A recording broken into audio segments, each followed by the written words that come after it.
Então, é isso, não sou indelicada, é só uma maneira de eu conseguir deixar as pessoas no mudo e não atrapalhar os outros, tá bom?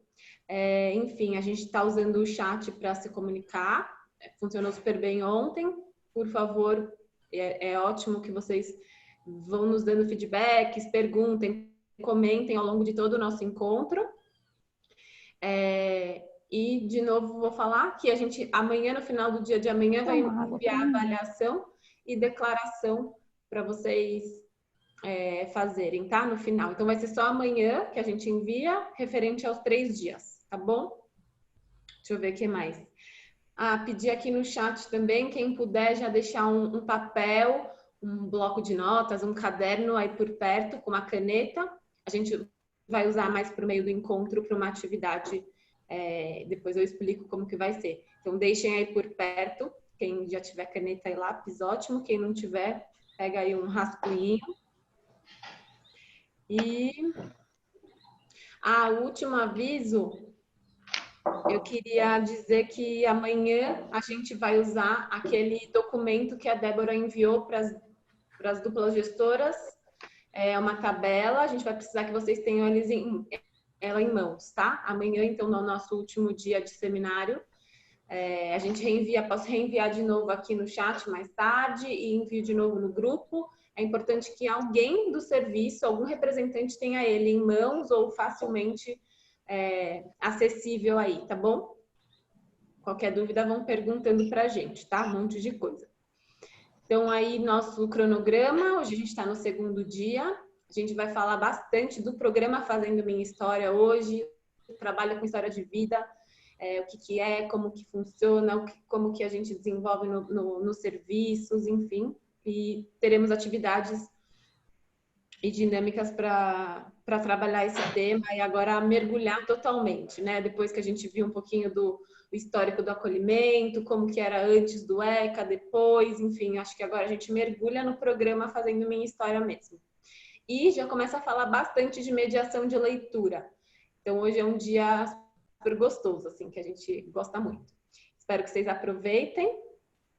E para a gente aquecer, queria aqui que vocês já começassem a conversar com a gente, pensassem aí, cada um, chegando aí no nosso encontro virtual, o que significa trabalhar com história de vida? Pensem aí, cada um, cada uma, num exemplo desse trabalho no dia a dia. O que vem aí na cabeça de vocês? Uma cena, um momento, um exemplo em que vocês trabalham com história de vida? Tragam aí para a gente ir aquecendo as reflexões e mergulhar nessa aventura das histórias de vida.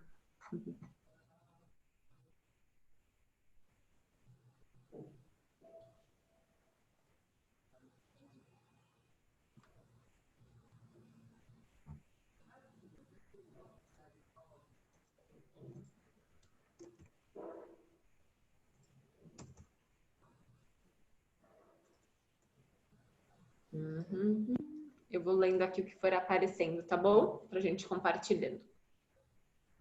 Então, a Ana contou que, no meu caso, trabalho com histórias de vida no trabalho que temos com as famílias acolhedoras. Sim, então, serviço aí de acolhimento familiar, parceiro aí do projeto. A Renata falou que ouvindo as crianças conversando sobre o acolhimento. Sim. Que mais? Que mais que vem na cabeça de vocês?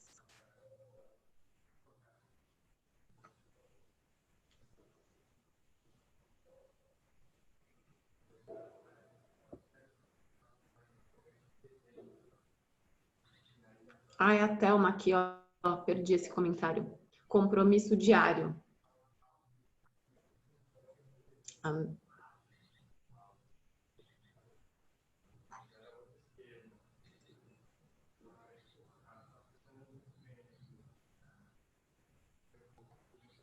Dá mais uns segundinhos para quem estiver aí digitando e lembrando dessas cenas no dia a dia, aí dos serviços de acolhimento. das casas Amiga. lares, das famílias acolhedoras. Como que vocês trabalham história de vida? O que E tudo significa? bem, e também tudo bem se alguém nunca nem pensou nisso, nunca parou para pensar o que é trabalho com histórias de vida, ou como que isso se dá no dia a dia. Mas se for o caso de alguém, pode escrever no chat também. Puxa, nunca tinha parado para pensar o que é isso.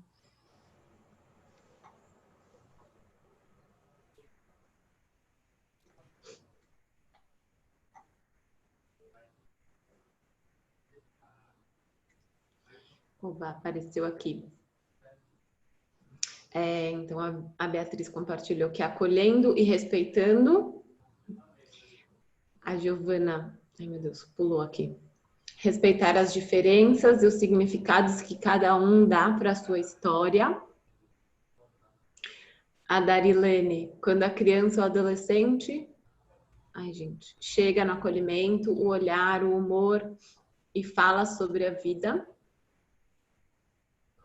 Eba, quanta coisa.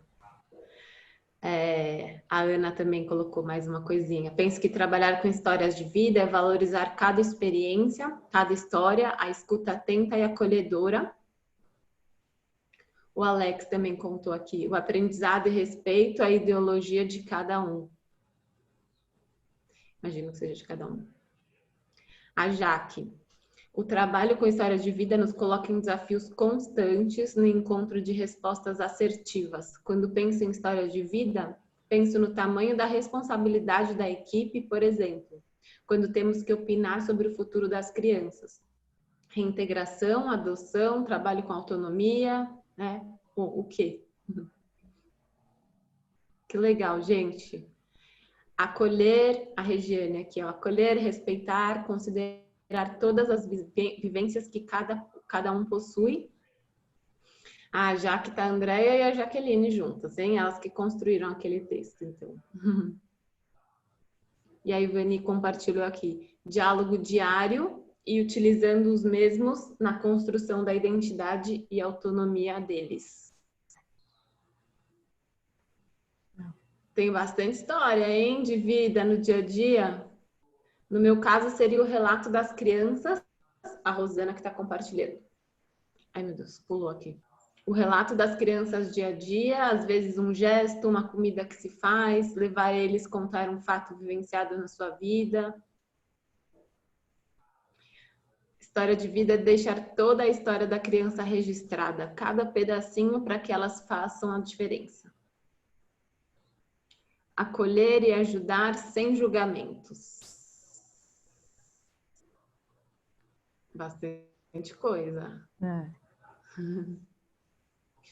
Coisas muito importantes, né? De uma prática que já existe, né? Dentro do trabalho de vocês.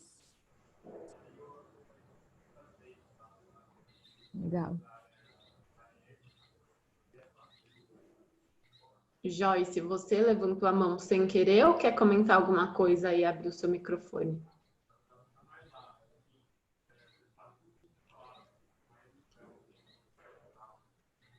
A gente vai se deparando com esses...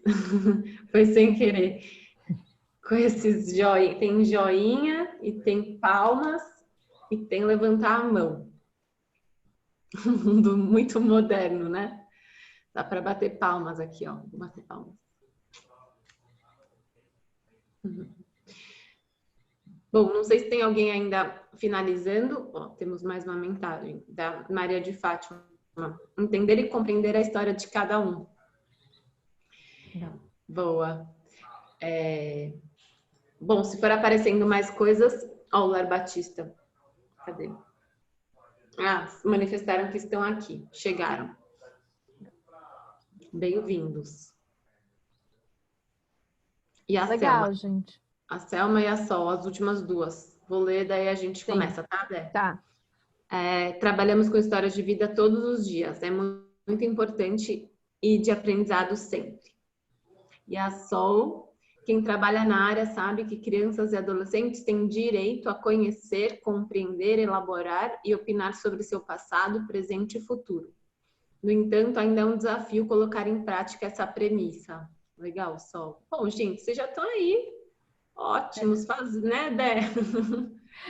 Eu acho que legal o último comentário da Sal, porque acho que esse dá o nosso gancho, né? Sim, bora Realmente, o lá. trabalho com histórias de vida, como vocês trouxeram, vocês já fazem no dia a dia de trabalho, né? Acho que vocês foram comentando estratégias, atitudes, posturas profissionais que têm a ver com o trabalho com histórias de vida, né? Como a gente verdadeiramente acolhe as crianças com as suas experiências, com as suas lembranças, com os seus sentimentos, né? Isso tudo que vocês disseram é trabalho com histórias de vida, isso já existe na rotina de trabalho de vocês, mas, por outro lado, às vezes é um desafio muito grande fazer isso com todos os 15, os 20, os 10 que estão dentro de cada casa, porque são muitas histórias, são muitas crianças, são muitas famílias, e nem sempre a gente consegue oferecer a atenção individualizada, que é o campo mais fértil para o trabalho com histórias de vida acontecer, né? Então a gente costuma dizer que Fazendo Minha História é uma metodologia de trabalho com histórias de vida, mas não é a única forma de trabalhar com histórias de vida. Isso que vocês já fazem já é trabalho com histórias de vida, mas a gente acredita que a gente pode agregar ao que vocês já fazem e pode trazer uma ferramenta nova para alguns, mas não tão nova para outros, né, de vocês que estão aqui, e que pode contribuir com esse trabalho que vocês já fazem, pode fortalecer, pode trazer um instrumento a mais no dia a dia. Então, a gente vai começar a falar do que a gente acredita que é trabalho com histórias de vida a partir de uma história de um livro, que é a história de Pedro, que muitos talvez já conheçam. Foi uma história escrita por uma pessoa que trabalhou no Instituto Fazendo História, a Bruna Elage. Então, vou ler para vocês esse livro Infanto-Juvenil para a gente começar a pensar sobre o Fazendo Minha História e a metodologia de trabalho com histórias de vida que a gente está trazendo para vocês. Era uma vez um menino chamado Pedro. Pedro morava em uma casa amarela com sua mãe e seus 2 irmãos. Sua mãe ficava muito tempo fora de casa. Enquanto isso, como Pedro e seus irmãos não iam à escola, passavam a maior parte do tempo brincando na rua. Certo dia, a campainha tocou. Era uma mulher. Ela disse que levaria Pedro e seus irmãos para um abrigo. Pedro pensou: um abrigo? O que é isso? Mas por quê? Ficou quieto, não falou nada, mas pensou em muitas coisas. O que será que eu fiz? Será que tem algo de errado comigo? Começou a achar que esse tal de abrigo era um castigo. Na despedida, sua mãe chorava. Pedro estava assustado. Chegou então em um lugar bem longe de casa, cheio de adultos e crianças que nunca vira antes. Um lugar estranho, com pessoas estranhas. Pedro se sentiu pequenininho. À noite não conseguia dormir. Estava com saudade de casa, de seus amigos da rua e principalmente de sua mãe. Chorou baixinho. Não sabia o que ia acontecer. Estava com medo. Conseguiu descansar um pouco quando seus irmãos foram dormir junto com ele, do jeito que faziam em casa. No abrigo, Pedro conheceu muitos adultos e crianças, mas Dora, uma das educadoras, era especial. Juntos brincavam, conversavam, davam risada. Dora ajudava Pedro com as lições de casa, lhe dava broncas e lia histórias para ele antes de dormir. Pedro adorava Dora e Dora adorava Pedro. Nessa casa também moravam muitas crianças que estavam longe de suas famílias. Pedro logo fez novos amigos. Mas vivia pensando: Será que Dora é a minha nova mãe? Será que vou ser adotado e ter uma outra família? Ou será que vou voltar para minha casa? E minha mãe, por que ela não vem aqui todo dia? Será que ela não gosta mais de mim? Pedro não sabia o que ia acontecer. Sentia muitas coisas ao mesmo tempo: saudade, medo, alegria, raiva, tristeza. Até que um dia resolveu conversar sobre todas essas coisas com Dora. Pedro entendeu que vai morar no abrigo por mais algum tempo, até que sua família consiga se organizar, para que ele e seus irmãos voltem para casa. E diferente do que pensava, não está ali porque tem algo de errado com ele. Na verdade, não há nada de errado com Pedro. Pedro compreendeu que sua mãe gosta muito dele, mas no momento precisa de ajuda, porque agora ela não pode cuidar dele da forma como ele precisa para crescer um garoto forte e valente. Essa conversa fez Pedro se sentir mais calmo e tranquilo. Isso não resolvia tudo, mas era bom. Deitou-se então no colo de Dora e teve um sonho bonito sobre seu futuro.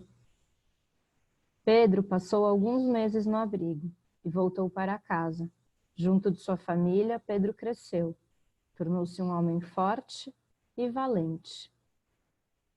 Bom, então, o que a gente, né, entende por histórias de vida, por trabalho com histórias de vida que vocês já foram trazendo, né, no chat, nas reflexões? Bom, os Pedros, né, os meninos e meninas com os quais a gente trabalha, o que eles precisam, né, realmente? Então, a gente acredita que o que eles precisam e o trabalho com histórias de vida tem a ver com conversar respeitosamente, né, ajudando eles a compreenderem o contexto do acolhimento. Então, alguém tinha comentado, na chegada, quando a gente conversa com eles, nossa, isso é fundamental, né? Eles chegarem e poderem falar e terem alguém que explique o que está acontecendo com eles, né? E essas conversas, elas vão ter continuidade depois ao longo do acolhimento todo. Escuta atenta e afetiva das angústias e dúvidas que eles têm, interesse genuíno e valorização de suas recordações, saudades e hábitos, né? Vocês falaram disso também.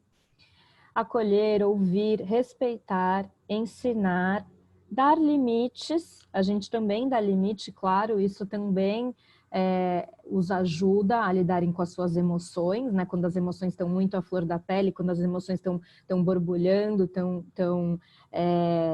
não estão cabendo dentro das crianças, elas estão se comportando de um jeito desafiador, dar limites também é importante, né? Também ajuda elas a lidarem com todos os sentimentos que elas estão vivendo.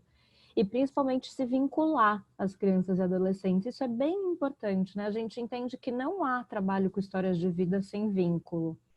Se a gente não tiver vinculado afetivamente com as crianças e adolescentes, elas não vão se abrir com a gente não vai conseguir construir um espaço para acolher o que elas estão sentindo, para explicar o que elas estão vivendo.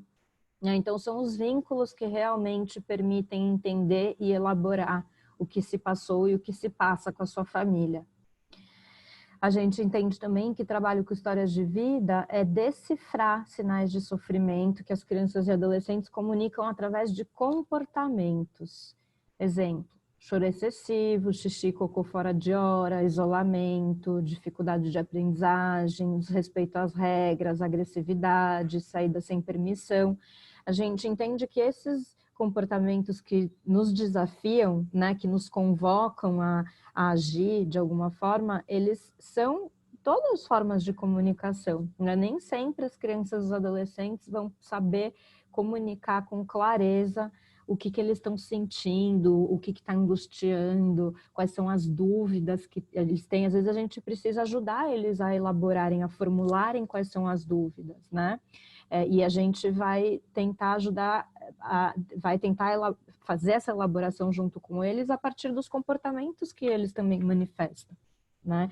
Então, isso a gente acha muito importante. Se a gente entender que um comportamento é uma comunicação, talvez a gente consiga ajudá-los a se expressarem melhor. Então, talvez eles vão começar a se expressar verbalmente ao invés de ter que se comportar de uma maneira desafiadora como uma forma de nos contar o que eles estão sentindo, né? Bom, então isso é tudo que a gente entende, que é um trabalho com histórias de vida, que vocês já fazem, mas é desafiador fazer com a regularidade que a gente gostaria e com a individualidade que a gente gostaria, né? Então é por isso que a gente entra com a nossa metodologia, né? Para ajudar a fortalecer todas essas posturas profissionais, né? Dentro do serviço de acolhimento. E os princípios do trabalho com histórias de vida, eles estão muito pautados na legislação, que foi o tema que a gente falou ontem, né? Então, tem vários pontos das orientações técnicas e do Estatuto da Criança e do Adolescente que nos amparam e que são os princípios desse trabalho. E aí eu acho que aí eu gosto muito do artigo 100 do ECA, né? Porque acho que ele tem um grande valor para a gente que trabalha no serviço de acolhimento e que tem tudo a ver com isso que a gente fala, de trabalho com histórias de vida, né? Então o artigo 100, no item 11 e 12, fala da obrigatoriedade da informação, obrigatoriedade, olha lá, né, gente? Para alguns, talvez alguns de vocês já tenham muita clareza disso, mas talvez para alguns seja algo novo, né? A informação, ela não é optativa, não é a gente que escolhe se a gente vai contar para a criança ou adolescente o que está acontecendo com ela ou não. Isso é uma obrigação, né? Então, a criança ou adolescente deve ser informado sobre seus direitos, os motivos que determinaram a intervenção, ou seja, os motivos que levaram ao acolhimento. Intervenção, nesse caso, é o acolhimento, né? Então, o que motivou o acolhimento? Eles têm direito de saber isso, é obrigação nossa como profissional de um serviço de acolhimento conversar com eles sobre isso. E da forma como esta se processa, como esta intervenção se processa, ou seja, a forma como o acolhimento se processa. Depois, todo o processo do acolhimento, a gente precisa continuar informando para as crianças e para os adolescentes o que está acontecendo com eles, o que está acontecendo com a família deles, que trabalho que a gente está realizando, quais são os projetos que a gente vislumbra para ele, para sua família, para que ele também possa opinar sobre isso e que daí tem a ver com o item 12. Então, o item 12 diz oitiva obrigatória e participação. Oitiva, escuta, né? É o momento de escuta da criança. A criança e o adolescente tem direito a ser ouvido e a participar nos atos e na definição da medida de promoção dos direitos e de proteção. Ou seja, eles não só têm direito a ser ouvidos, como eles têm direito a participar de todas as decisões que os adultos tomam sobre eles. Os adultos, eles não deveriam tomar decisões sem, de fato, ouvir o que a criança tem a dizer, sendo sua opinião devidamente considerada pela autoridade judiciária competente.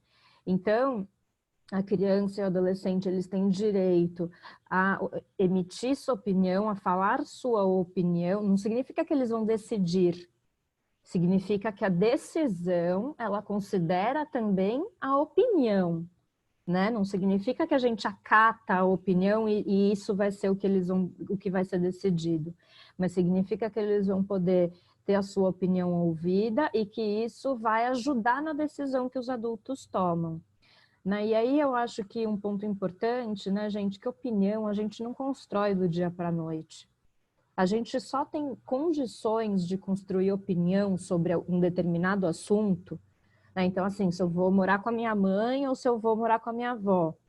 A gente só consegue opinar sobre isso se a gente souber o que está acontecendo, se a gente tiver informações.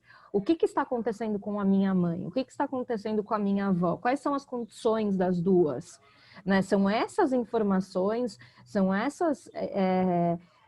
esses dados que ajudam a criança a depois construir uma opinião. E opinião, né, gente, não é na hora da audiência só. Opinião, ela é construída no dia a dia. Não dá para, na hora da audiência, a gente vomitar um monte de informações para criança e para adolescente e eles terem que lá na hora falar alguma opinião sobre aquilo. Não, eles já precisam estar preparados para que na audiência eles possam opinar sobre algo.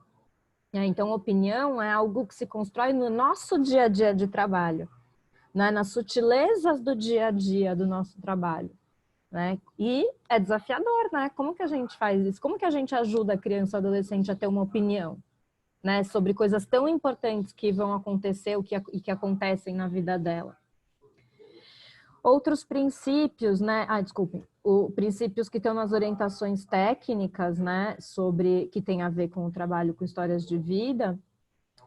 Tem aqui todas as páginas, né, citadas.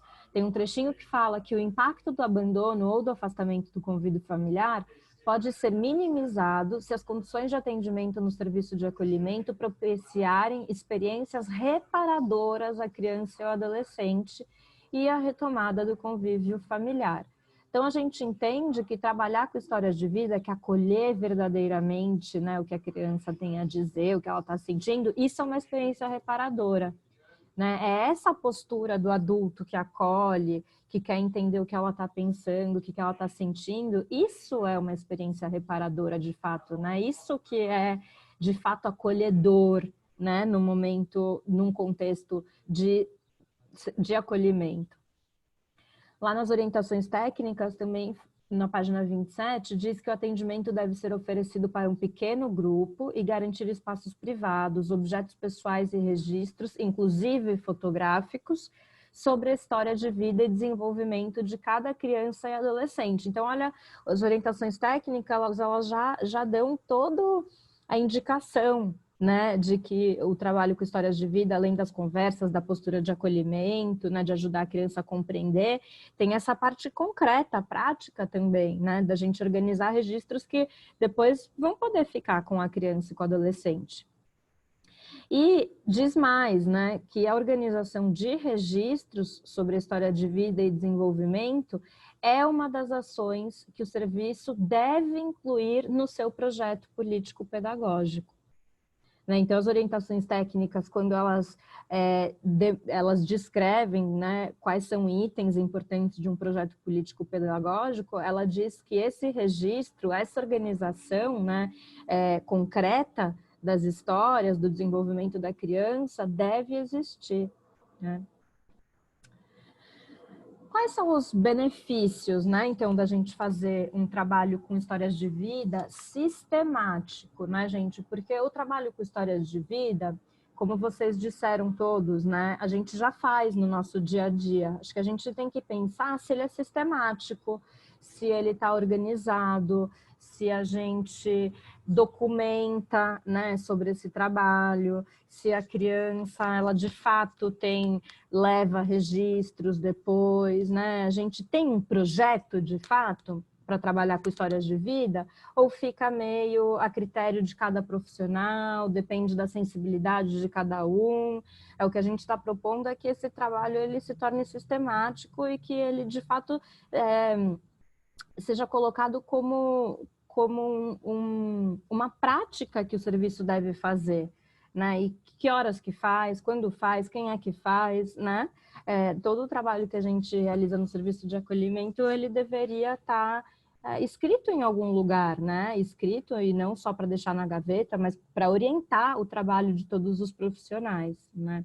Então, um trabalho sistemático, ou seja, aquele trabalho que não é só dependendo da sensibilidade de cada um, ou de iniciativa de cada um, um trabalho que está escrito, que tem um projeto acontecendo, né? Quais são os benefícios? A gente já falamos um pouco, mas é a compreensão e elaboração da própria história, então ajuda a criança e o adolescente, né, de fato, compreender e elaborar a própria história. Esse trabalho, ele preserva e fortalece os vínculos familiares e comunitários. Então, mesmo uma criança que esteja sem ter contato com a família, se a gente fizer um trabalho com histórias de vida, a gente de qualquer jeito vai estar preservando o vínculo familiar. porque ela não tem contato, porque ela não está recebendo visita, mas ela vai poder se lembrar da família dela, ela vai poder registrar as memórias que ela tem sobre a família, a gente não vai deixar morrer, né, a memória que existe em relação à sua família e à sua comunidade. A memória vai estar viva, mesmo que o convívio não esteja, né, naquele momento. Também, quando a gente realiza um trabalho com histórias de vida, a gente oferece um atendimento mais personalizado, mais individualizado, mais afetivo e mais acolhedor. Então, a gente está oferecendo aquelas experiências reparadoras, né, de que eu falei.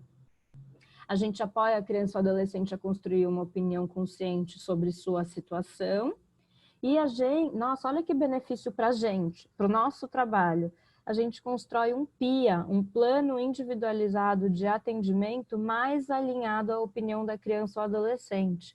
Então, a gente não deveria fazer um PIA que sai da nossa cabeça, né? A gente deveria fazer um PIA em que a gente escuta muitas pessoas para fazer o PIA. A gente escuta a própria criança ou adolescente, a gente escuta a família, a gente escuta o educador com o qual a criança é mais vinculado, para saber o que essa criança tem dito ao educador.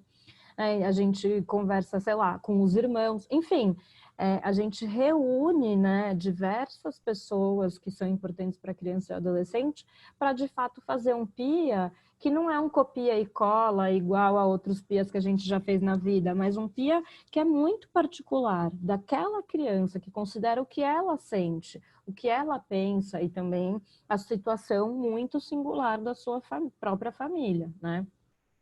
E, além disso, quando a gente tem esse trabalho sistematizado, a gente organiza registros de fato sobre a história de vida e desenvolvimento de cada criança ou adolescente.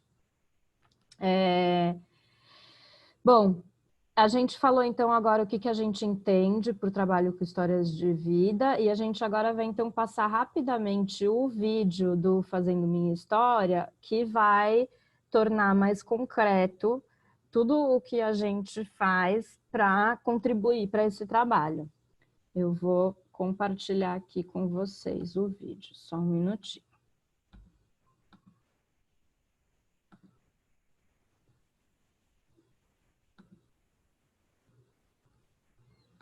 Vocês estão vendo a tela?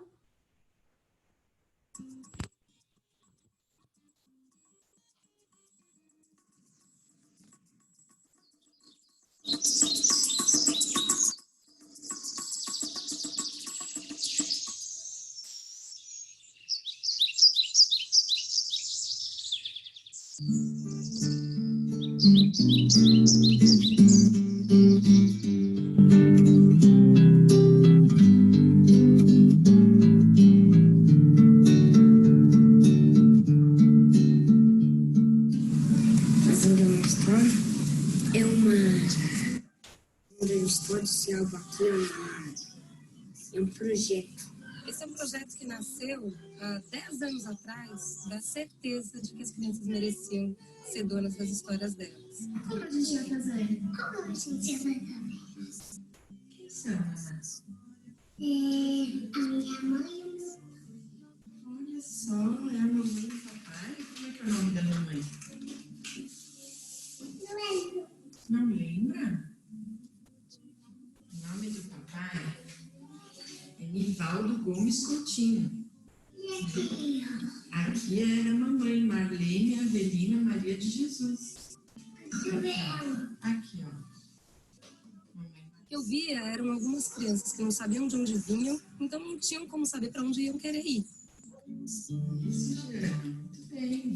Uma criança de 2 anos, muitas vezes não vai se lembrar do que aconteceu com ela. A gente precisa contar, a gente precisa registrar. A proposta do Fazendo uma História vinha atender um desejo nosso de um trabalho personalizado e queríamos tentar resgatar a história de vida das crianças de uma forma extremamente tranquila, solta, individualizada, onde a criança pudesse se sentir única naquele momento, exclusiva, onde ela pudesse entrar em contato com as coisas dela. Fazendo Minha História, ele existe justamente para garantir que essa qualidade, que essa individualidade no processo de atendimento à criança abrigada aconteça. O projeto Fazendo História É um álbum onde você escreve sobre a sua vida. Eu escrevo páginas da minha vida, onde eu guardo alguns segredos que eu não mostro que os outros vejam. E também você cola fotos por aí. A gente entra no abrigo e implanta uma biblioteca com aproximadamente 150 volumes. A biblioteca hoje para as crianças é muito importante. Então a gente começa pelos livros, a gente começa contando diversas histórias. E a partir dessas histórias, as crianças começam a se sentir convidadas a contar suas histórias e compartilhar seus sentimentos,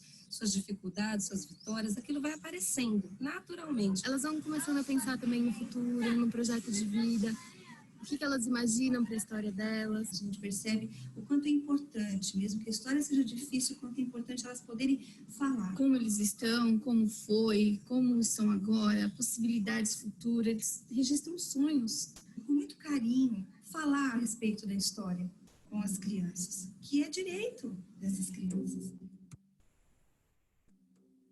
Quando a lua chega de onde mesmo que ela vem, quando a gente nasce já começa a perguntar: Quem sou? Quem é? Onde é que estou? Mas quando amanhece, quem é que acorda o sol? Quando a gente acorda já começa a imaginar: Pra onde é que eu vou? Qual é? No que isso vai dar? Muitas vezes acho que elas vão trazendo mais a história pela brincadeira, pelas histórias de livros. E é muito interessante ver a relação das crianças com as fotos, delas poderem se olhar e de perceber que elas têm um lugar e dar nome para aquele lugar. Meu nome é Yuri, eu tenho 9 anos. Aqui é a página do meu aniversário. Essa eu conto das coisas que eu mais gosto. Fazendo história, eu fui lembrando mais. Estava escrevendo sobre meu pai, que me abandonou. Estava escrevendo sobre minha mãe. Sozinha não, com ajuda. Eu gosto de passear e tirar foto. Então ela fica lá me ajudando. Todas as crianças muito rapidamente entendem que aquela pessoa está ali para cuidar da sua história, para escutar, para acolher, para se envolver. A importância dos colaboradores na vida dessas crianças, no dia a dia do lar, abriu até um espaço para que elas pudessem se colocar. Isso fez muito bem para as crianças. Algumas crianças, aos pouquinhos, elas vão se mostrando, se abrindo. O tio Zé é meu tio. Esse é o padrinho. É um tênis para mim. É diferente de que eu ganhei de Natal. Ele já é marido dela. E eu e ele são irmãos. Ser assim é uma delícia, desse jeito como eu sou. De outro jeito dá preguiça, sou assim, pronto e acabou. A comida de costume convém e não regulo, mas tem sempre alguns legumes que eu não sei como eu engulo. Brincadeira, choradeira, pra quem vive uma vida inteira. Mentirinha, falsidade, pra quem vive só pela metade. Brincadeira, choradeira, pra quem vive uma vida inteira. Mentirinha. Meus avós, minha avó, minha mãe, meu pai, ou ficar feliz, ou ficar chorando, que é saudade da mãe, ou ficar com cara baixa. Essa página foi o primeiro dia. Tem eu, as coisas que eu gosto, o meu nome, o nome do meu irmão. Essa página é que eu mais gostei porque ela é minha mãe. Eu aprendi muita coisa sobre meus irmãos, sobre minha mãe e sobre eu. A página do meu álbum que eu mais gostei foi a página da minha família. Quando eu estava escrevendo lá na família, estava falando mais sobre a minha história, que era sobre a minha família. Eu gostei de todas. O meu álbum, eu vejo ele praticamente todo dia. Eles estão cuidando desses álbuns como se estivessem cuidando da própria vida, da própria história. Esse resgate é muito importante. O álbum, quando é concluído, leva-se para casa esse álbum. As famílias sentem muito orgulho, e aquilo é o tesouro. Eu acho que tinha uma dedicação, um trabalho que elas dedicaram, mas era uma valorização assim da história delas. Então o álbum, de fato, assim, é uma produção gráfica de tudo que elas já viveram e que está registrado e que ajuda também elas a entenderem a história delas. Tipo, a forma como as crianças estão conseguindo tocar a vida a partir desse trabalho. Me ajudou também a entender melhor a minha história, por que eu estou aqui em abrigo. Eu aprendi a escrever bem melhor do que eu sabia. A letra era assim, não era muito bonita, né? Serve para me ficar mais forte, para aguentar o que der e vier na frente. A ideia a partir do primeiro ano de trabalho foi poder ampliar e fazer isso em muitos abrigos com muitas crianças. E para isso a gente precisou de muitos adultos. Então, acho que hoje o projeto está pautado na formação de colaboradores que possam trabalhar diretamente com a criança em ampla escala. E a nossa aposta é no colaborador e na criança construírem seu próprio processo. O meu desejo é que todos os abrigos possam trabalhar com a história de vida. E que o Fazendo Minha História faça parte desse percurso, trazendo ferramentas, trazendo recursos. Eu acredito que é esse o caminho que os abrigos estão seguindo.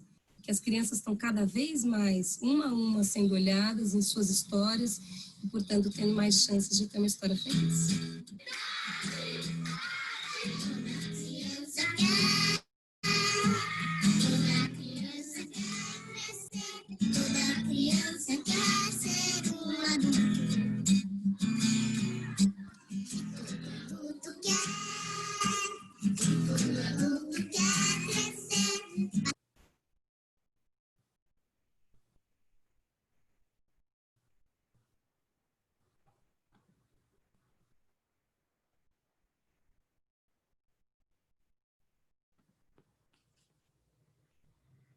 Bom, espero que vocês tenham gostado do vídeo e para quem ainda não conhece o projeto, já esteja começando a entender como que ele funciona. Então, eu vou bem rapidinho aqui falar dos objetivos do Fazendo Minha História, que são: o objetivo geral é garantir meios de expressão para que cada criança e adolescente em situação de acolhimento elabore e se aproprie de sua história passada e presente.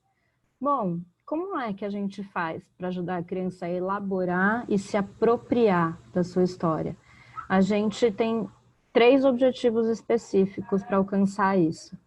Primeiro, que as crianças e adolescentes leiam mais e com prazer. Então, a literatura infantil entra muito fortemente como uma estratégia de trabalho, né, através da mediação de leitura, e é por isso que na segunda parte da tarde a gente vai falar bastante sobre isso. Porque a literatura, ela tem 2 forças.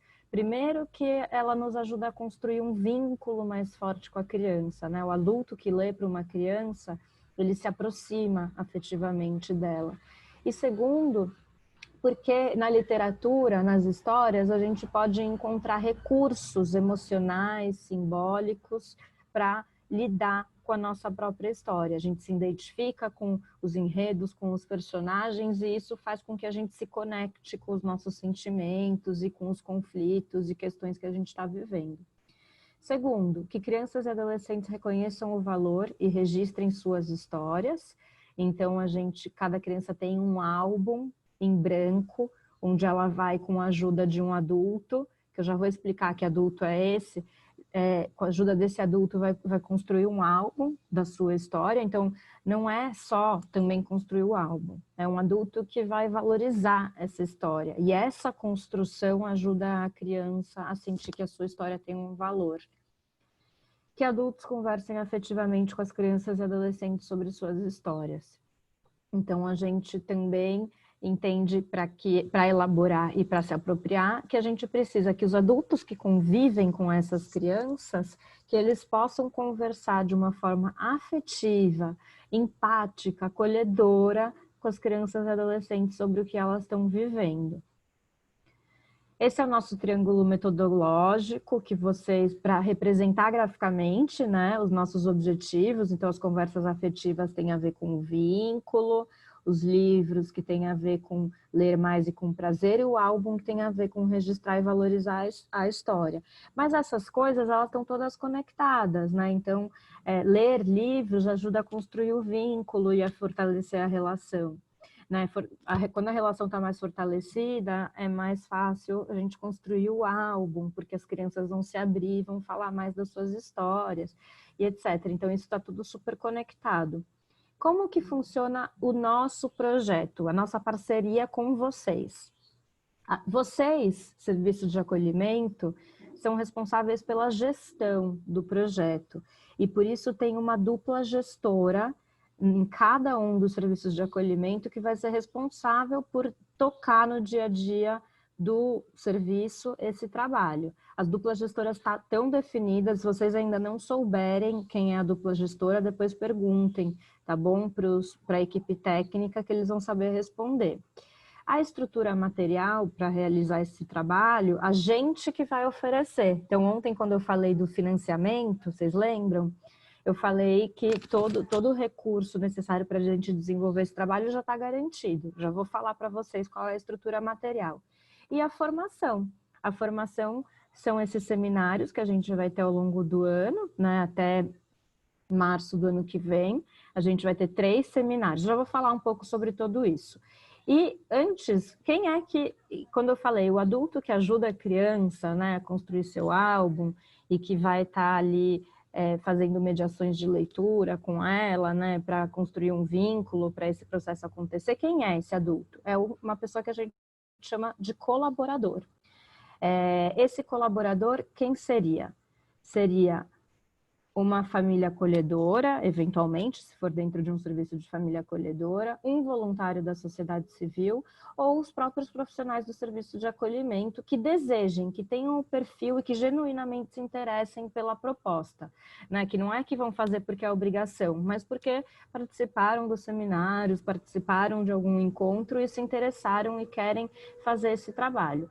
Todas essas pessoas, ou pode ser um estagiário, né? A gente, ontem a Esther falou muito, né, do envolvimento da faculdade nesse trabalho, pode ser um estagiário que a gente entende que é um voluntário, né, também. Essas pessoas todas precisam ter um comprometimento muito grande para não desaparecer e para não interromper esse trabalho de uma hora para outra. A gente sabe que no contexto do acolhimento isso não pode acontecer. Todos os colaboradores, eles passam obrigatoriamente por um processo de formação e seleção, composto por 3 encontros de 3 horas cada, né? Então, qualquer pessoa que queira ser um colaborador vai fazer essa formação, ou vai ter participado dos nossos seminários. Quem está participando agora dos seminários e vai participar dos próximos 2, também pode ser um colaborador. Todos os colaboradores devem se relacionar com as crianças e adolescentes por ao menos 1 ano, mas a expectativa é que acompanhe a criança e adolescente durante todo o período de acolhimento. Então, se a criança ficar 6 meses, vai acompanhar por 6 meses, mas se a criança permanecer por 3 anos, o ideal é que esse mesmo adulto fique com ela durante 3 anos. O trabalho acontece 1 vez por semana, são 2 encontros individuais de 1 hora cada. Então, a gente... No caso de serem voluntários, a gente sempre propõe que eles façam com 2 crianças e adolescentes o trabalho. Se for uma família acolhedora, um profissional do serviço, isso pode mudar, tá, gente? Mas a gente depois vai conversar mais particularmente com vocês sobre isso. E o colaborador, ele é acompanhado continuamente pelo serviço de acolhimento, através de supervisão, e de contatos por telefone, e-mail e WhatsApp. E ele tem que obrigatoriamente fazer 3 encontros de despedida quando o trabalho terminar. Seja porque a criança vai voltar para casa, seja porque vai ser adotada, seja porque ele mesmo está passando por alguma coisa na vida dele e precisa encerrar o trabalho. Sempre precisa ter uma despedida gradual. Bom, como eu estava falando para vocês, eu volto aqui, né? Eu falei que a formação e a estrutura material a gente vai oferecer para vocês. Então, o que é a formação? O que a gente entende que faz parte de todo o processo de formação? Os 3 seminários que vocês todos vão participar, né? São 5 profissionais de cada serviço. A gente está realizando agora esse primeiro seminário. O segundo continua o tema do trabalho com histórias de vida e a construção dos álbuns, né? Mais concretamente, esse seminário vai ser em agosto ou setembro. Ainda não sabemos se vai ser virtual ou presencial, depende do Covid. E o terceiro vai ser em janeiro do ano que vem, e vai ser uma troca de experiências sobre o desenvolvimento do projeto em cada serviço de acolhimento. Então, a gente vai poder trocar muito e se inspirar muito com como cada serviço, ao longo dos meses, desenvolveu esse trabalho. Depois de cada seminário, a gente tem uma outra ação formativa, que é a visita em cada serviço de acolhimento. Então, eu e a Yara, a gente vai se dividir. Eu vou ficar com os 4 serviços de acolhimento de Presidente Prudente e a Yara vai ficar com os serviços de acolhimento que são das outras cidades. E a gente vai fazer uma visita mesmo, muito individual em cada serviço. A primeira vai ser em julho e vai ser virtual, porque ainda não vai dar para ser presencial. A segunda a gente vai ver se vai dar para ser presencial ou não. E a terceira vai ser o ano que vem. Então, depois de todo o seminário, tem uma visita. É sempre assim, seminário, visita, seminário, visita, seminário, visita. E, além disso, como a gente já comentou com as duplas gestoras, com os técnicos, a gente também faz um ciclo de formação dos colaboradores, que é um ciclo modelo. É uma formação modelo para que depois vocês, duplas gestoras, possam replicar futuramente outras formações com outros grupos, com outros interessados em serem colaboradores. Qual é a estrutura material que a gente oferece?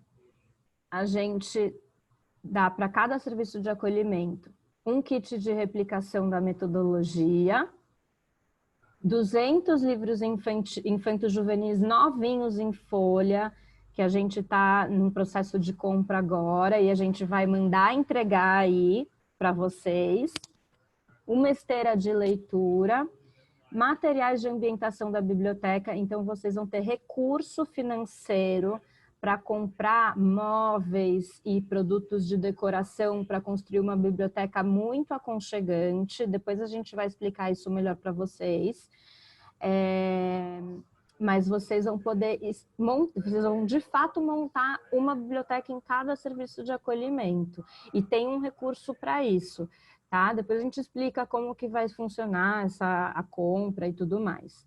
Cada criança e adolescente vai ter um álbum para escrever a sua história, e além disso vocês vão ganhar um grande kit de materiais gráficos para começar a construção desses álbuns. O kit, só voltando ali para o kit de replicação da metodologia, o kit é uma maleta com todos os materiais que a gente entende que são necessários para vocês desenvolverem esse trabalho. Então, lá tem guia de gestão, tem o guia do colaborador, tem todos os materiais que a gente utiliza na formação dos colaboradores, tem os vídeos que a gente utiliza, tem um pendrive com todos os documentos, né? O pendrive, ele é assim, um tesouro para a dupla gestora desenvolver esse trabalho. Bom, gente, falei bastante, eu vou agora até sair um pouquinho aqui da minha apresentação para eu poder ver vocês, o rosto de vocês, e eu acho que vocês têm algumas dúvidas aqui. Yá, você quer me ajudar? Não sei se já apareceu muita coisa, você quer me ajudar me contando um pouquinho? Sim. Acho que primeiro apareceu que o vídeo ficou baixo para algumas pessoas, então, para depois a gente enviar o link com ele. Tá. E aqui, algumas perguntas agora sobre os materiais e as formações. Então, curiosidade para saber quantos são os encontros de formação dos colaboradores. Eu consegui... Gente, o vídeo, só para esclarecer, estava no máximo do meu computador, então... Sinto muito quem não conseguiu, mas a gente passa depois para vocês. E no kit de replicação tem esse vídeo. Então, no pendrive, vocês vão ter esse vídeo em mãos, tá? E o Alex perguntou aqui que se o kit é por serviço, porque aqui temos 2 serviços do SECA que foram contemplados. Isso, Alex. Vocês vão ganhar 2. Um para Casa 2 e um para o Serviço de Famílias Acolhedoras. E foi um pouco isso, né? Foi isso? Alguém mais tem alguma dúvida ou comentário? Deixa eu ver se eu comi alguma bola. Depois a gente vai ter a visita, então a gente vai poder esclarecer outras dúvidas que surjam depois desse seminário, né? E conforme o projeto for caminhando. Tudo bem? Bom, então vamos começar a falar mais das histórias dos livros na prática, né? Sim, vamos lá. A Rosana aqui também perguntou quanto tempo para formar essa biblioteca. Então, o tempo é até o próximo seminário. Então, como o próximo seminário é em agosto, a gente tem até agosto para montar a biblioteca. Na verdade, o foco de vocês, depois que a gente sair desse seminário, é a montagem da biblioteca. Vocês vão estar totalmente com energia e investimento nessa montagem. É a primeira grande ação que vai acontecer do projeto. Amanhã a gente fala mais de biblioteca, vou mostrar exemplos, vai ser legal. Mas hoje eu queria agora, como a gente está falando bastante de história de vida, dando esse mergulho aí, falando bastante, vou convidar vocês, eu vou ler a introdução de um livro que chama Meu Avô Apolinário, não sei se vocês conhecem, é do Daniel Munduruku, é um autor que a gente gosta bastante, e ele escreveu esse livro e a gente usa essa introdução, uma introdução muito bonita. E eu vou ler para vocês e vou fazer o convite de quem puder, quem quiser, se quiser fechar o olho, encontrar uma posição aí mais confortável possível, quem está aí com várias pessoas, numa cadeira, enfim, veja se consegue, não é um texto longo, mas quem conseguir aí para a gente poder ir se concentrando aí um pouquinho nas nossas histórias, enfim, e aproveitar esse texto do Daniel Munduruku, tá? Então, quem se sentir confortável e convidado a fechar o olho, esse é o momento, e vou ler aqui para vocês.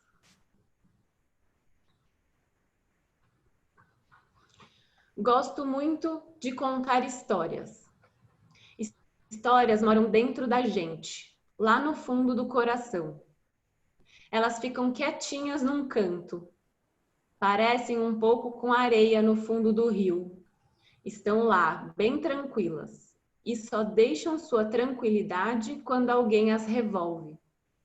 Aí elas se mostram. Tem histórias que a gente inventa e cria na cabeça, fruto da imaginação ou da inspiração de algum espírito que quer que a gente as ofereça às outras pessoas.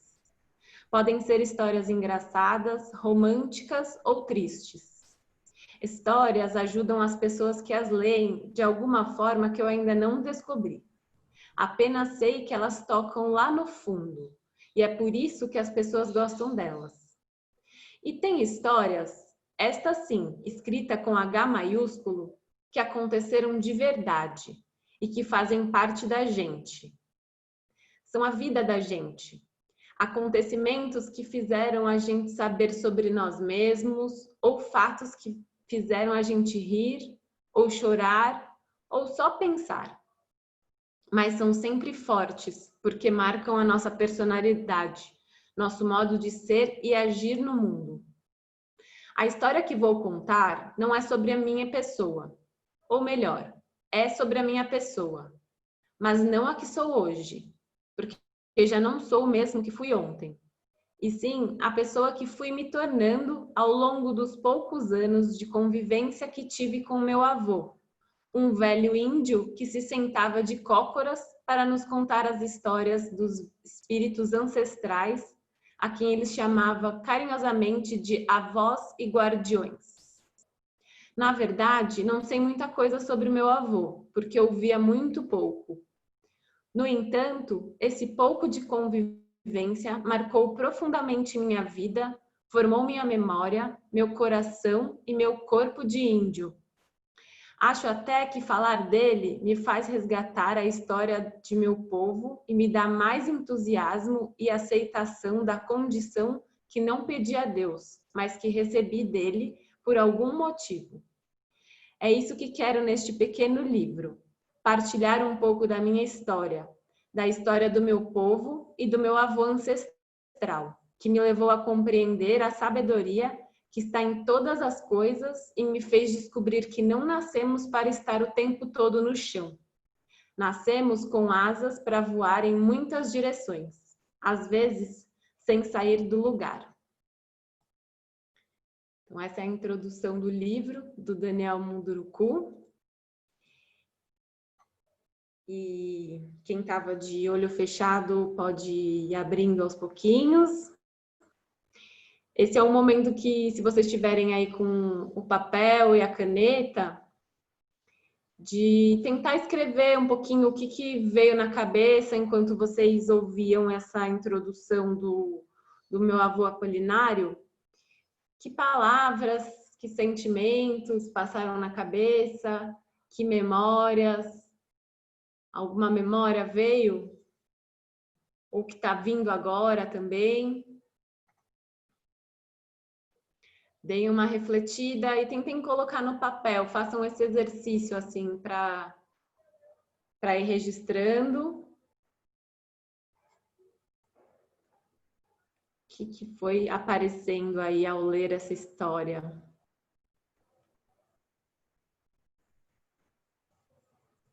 Vou dar aí alguns segundinhos.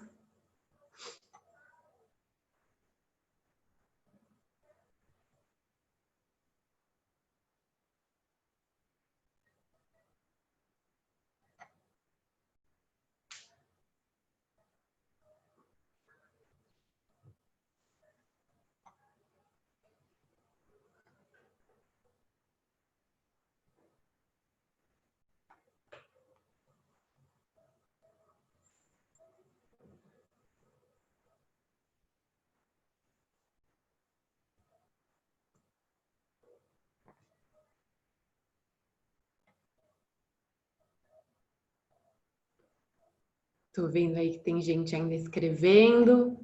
Podem escrever. Quem que apareceu aí? E agora, aos pouquinhos, quem estiver terminando pode terminar aí, tranquilamente.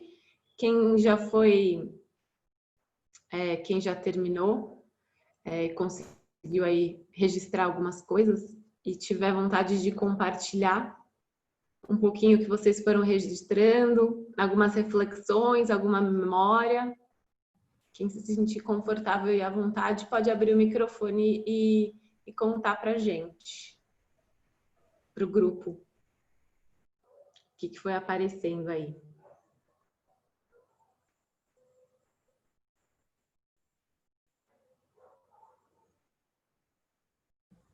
A Giovana falou, compartilhou. Remeteu à figura dos avós, que sempre nos remete a um colo, a um acolhimento, ao que cura. Obrigada, Giovana, por compartilhar sua memória. Boa. Quem quiser também escrever, pode ficar mais confortável, pode escrever. Se tiver com vergonha de falar. Mas quem quiser falar, pode falar também.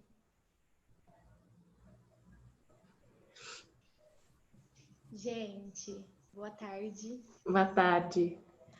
Eu resolvi falar só porque, assim, é muito legal, né? A história, ela veio muito para mim, porque os meus avós paternos, a minha avó ela é italiana, então branca, branquíssima, dos olhos azuis, e o meu avô, ele diz ser nordestino, né?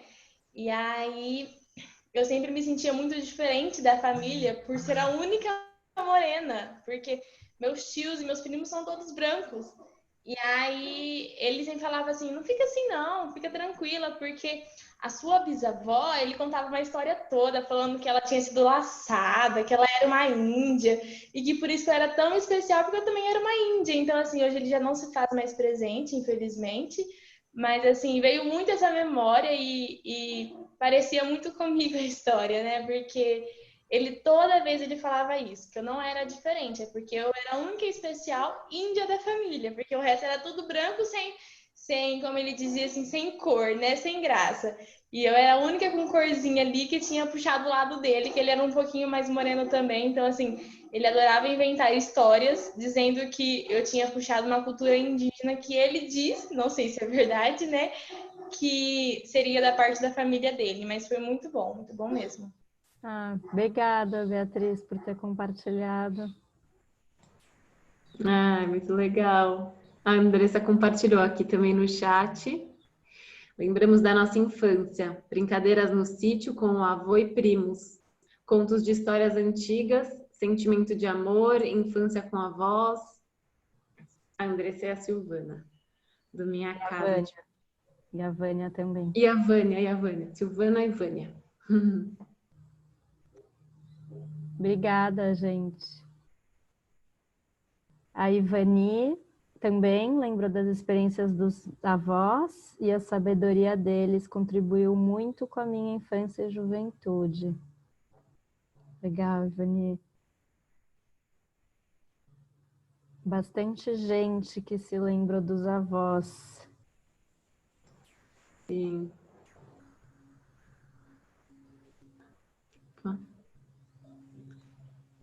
Alguém mais quer falar? Quer compartilhar? Conta aí pra gente.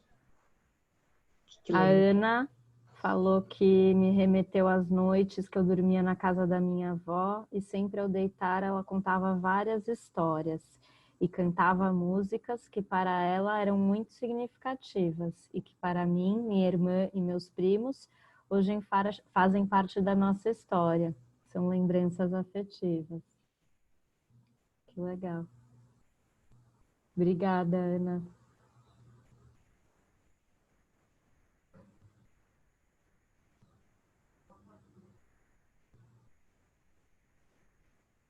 É engraçado, né? Porque a gente nunca fez essa atividade nesse formato virtual. Mas mesmo nesse formato virtual, essa atividade tem um poder de nos conectar, né? Acho que já estou adiantando um pouco aqui as reflexões, né? Mas de nos conectar, a gente se sente mais próximo, né? Afetivamente de vocês com essas histórias que surgem, que a gente está incentivando que vocês contem. A Darilene falou que descobriu que gosta de contar histórias e acha que crianças e adolescentes adoram histórias e se lembrou da mãe. Obrigada, Darilene. Sua mãe te contava histórias? Depois você escreve aqui. A Jaque falou que essas histórias nos conectam com a criança que nós fomos e às vezes nos esquecemos dela.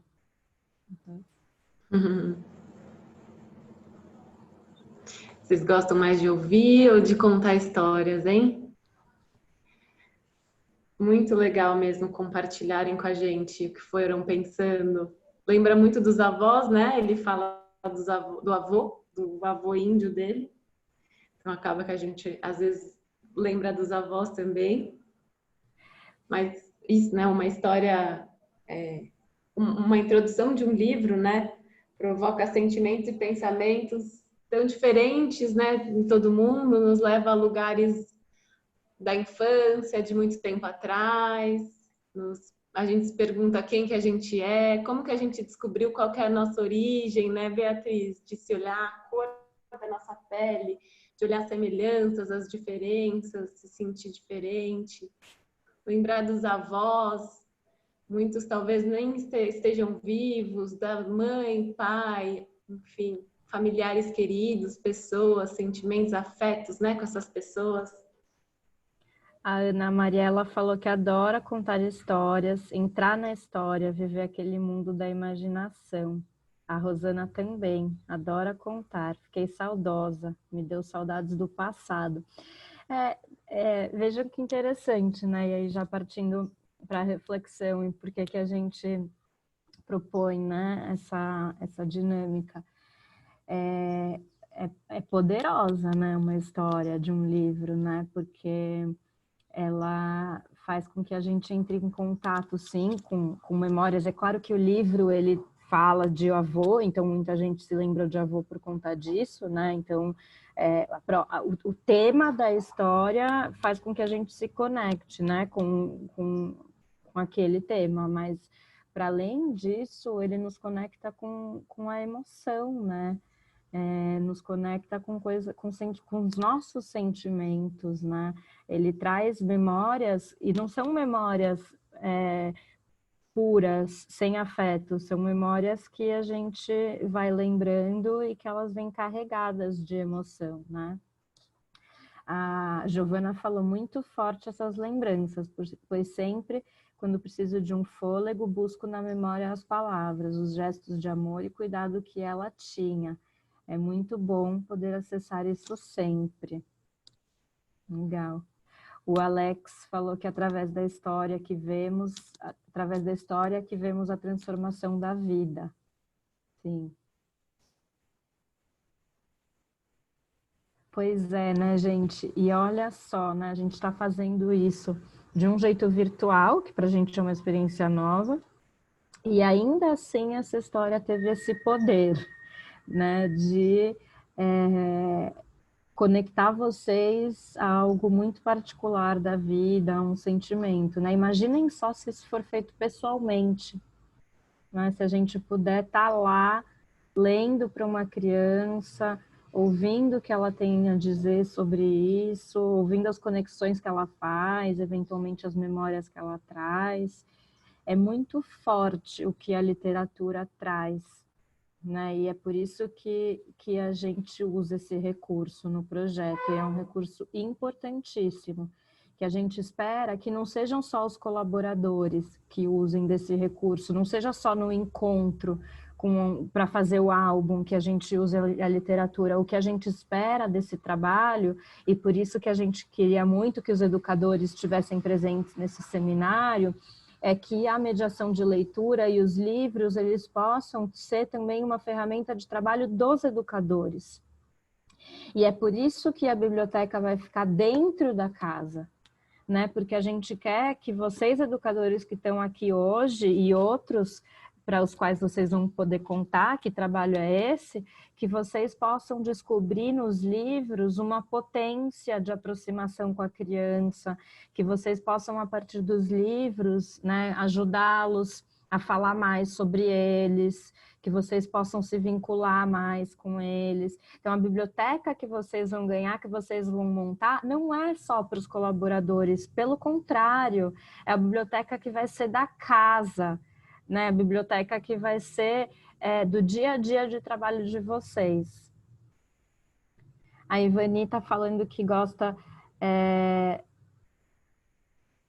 que gosta tanto de ler quanto de ouvir histórias. Se conta a história, faço com que os ouvintes entrem dentro delas, e se contam para mim, eu entro dentro delas.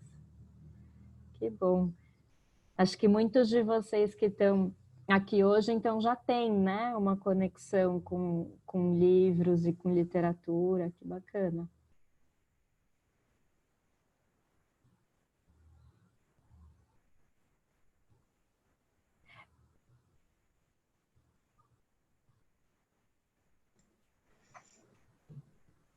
Sim, muito gostoso ver vocês compartilhando. Muito bom lembrar das coisas, né? E muito obrigada por vocês terem compartilhado. Acho sempre muito generoso quando a gente pode compartilhar um pedaço de uma história nossa, um pensamento, uma reflexão. Agradecemos a participação. Eu vou começar a falar sobre mediação de leitura, mas fiquem à vontade, se quiserem continuar falando, comentando, tá bom? Então, eu vou continuar aqui nossa apresentação e falar agora da mediação de leitura. Como a Dé falou, não é à toa que a gente escolheu os livros, né, para fazerem parte desse trabalho, desse projeto, dessa prática, né? A gente agora entrou em contato rapidamente com um pedacinho de uma história e que já nos fez lembrar de tanta coisa. E então eu vou contar um pouquinho para vocês sobre mediação de leitura e essa ferramenta que a gente utiliza e gosta bastante, e espero que vocês se inspirem nela também e que ela faça cada vez mais parte aí da rotina da casa. E antes da gente falar de mediação de leitura, continuem a pensar aí sobre vocês. Vocês são leitores, leitoras? Sejam sinceros, hein? Costumam ler? Gostam de ler? Se consideram um leitor? E por que vocês leem? Já se perguntaram? Por que eu leio? E que tipo de leitor eu sou? Leitor ou leitora? Que tipo de livros eu gosto, ou de leituras, ou que eu não gosto?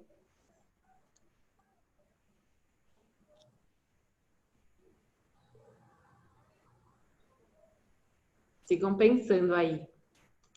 A mediação de leitura, então. A literatura é uma criação universal que surge da necessidade humana de elaborar, expressar e construir sentidos para aquilo que é vivido e experimentado. As crianças e adolescentes encontram nas histórias dos livros um lugar seguro e com muitos elementos simbólicos para elaborar questões relativas às suas próprias histórias.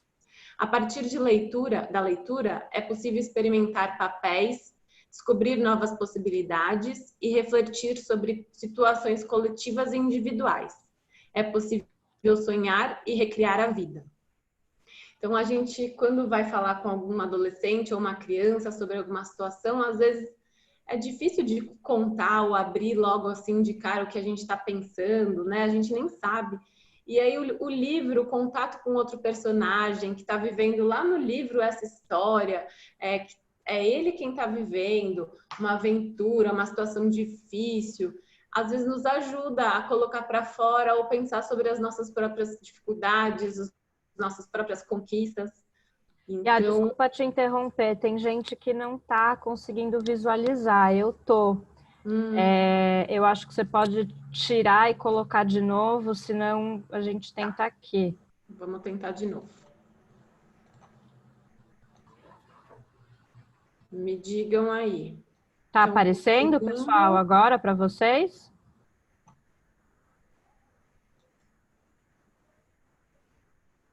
Ixi, então vou tentar aqui, tá? No meu. Deixa eu sair.